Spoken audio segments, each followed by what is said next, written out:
വർഷങ്ങൾക്ക് മുമ്പ് മലബാറിന്റെ നാടകരംഗത്ത് നിറസാന്നിധ്യമായിരുന്നു കോഴിക്കോട് വിലാസിനി. അർബുദ രോഗബാധിതയായി ദീർഘനാളായി ചികിത്സയിലായിരുന്ന തിരുത്തിയാട് വിലാസിനി ഇന്ന് രാവിലെയാണ് വിട പറഞ്ഞത്. ഗോവിന്ദപുരത്ത് സ്വവസതിയിലായിരുന്നു അന്ത്യം.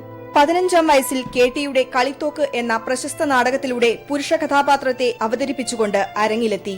തുടർന്ന് 500ഓളം നാടകങ്ങളിലും 20ഓളം സിനിമകളിലും വേഷമിട്ടു.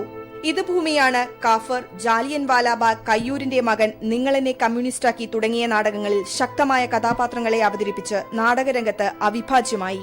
തിക്കോടിയൻ, വാസു പ്രദീപ്, വിജയൻ വി നായർ തുടങ്ങിയ പ്രമുഖരുടെ നാടകങ്ങളിലും വേഷമിട്ടു. P. ഭാസ്കരന്റെ ഒരു പിടി മണ്ണായിരുന്നു ആദ്യ സിനിമ. തുടർന്ന് IV ശശിയുടെ അനുബന്ധം, ആവനാഴി തുടങ്ങിയ ചിത്രങ്ങളിലും വേഷമിട്ടു. സംഗീത നാടക അക്കാദമിയുടേത് ഉൾപ്പെടെ നിരവധി പുരസ്കാരങ്ങൾ നേടിയെങ്കിലും ജീവിതത്തിൽ ദുരിതങ്ങൾ മാത്രമായിരുന്നു ബാക്കി. മകനുണ്ടായ അപകടത്തെ തുടർന്ന് അഭിനയം ഒഴിവാക്കി ഹോട്ടൽ ജീവനക്കാരിയുടെ വേഷവും ഇവർക്ക് അണിയേണ്ടി വന്നു. നീണ്ട ഇടവേളയ്ക്ക് ശേഷം പാലേരി മാണിക്യം എന്ന ചിത്രത്തിലൂടെ തിരിച്ചുവന്ന വിലാസിനി ഇന്ത്യൻ റുപ്പി, സെല്ലുലോയിഡ്, ബാപ്പുട്ടിയുടെ നാമത്തിൽ എന്നീ ചിത്രങ്ങളിലും അഭിനയിച്ചു. 7 വർഷങ്ങൾക്ക് മുമ്പ് ഉറ്റ മകനെ നഷ്ടപ്പെട്ട വേദനയിലായിരുന്നു ഇവർ. മകനെ കാണാതായതും അർബുദബാധയും വിലാസിനിയുടെ ജീവിതം കൂടുതൽ ദുരിതപൂർണമാക്കി. നഷ്ടപ്പെട്ട മകനെ തിരയുന്ന അമ്മയുടെ കഥ പറയുന്ന ലാടമെന്ന നാടകം വിലാസിനിയുടെ ജീവിതത്തിന്റെ നേർക്കാഴ്ചയാണ്. രോഗപീഠകൾ തളർത്തുന്നതിനിടയിലും മകനു വേണ്ടിയുള്ള അന്വേഷണത്തിലായിരുന്നു അന്ത്യനാളുകളിൽ ഈ വൃദ്ധ.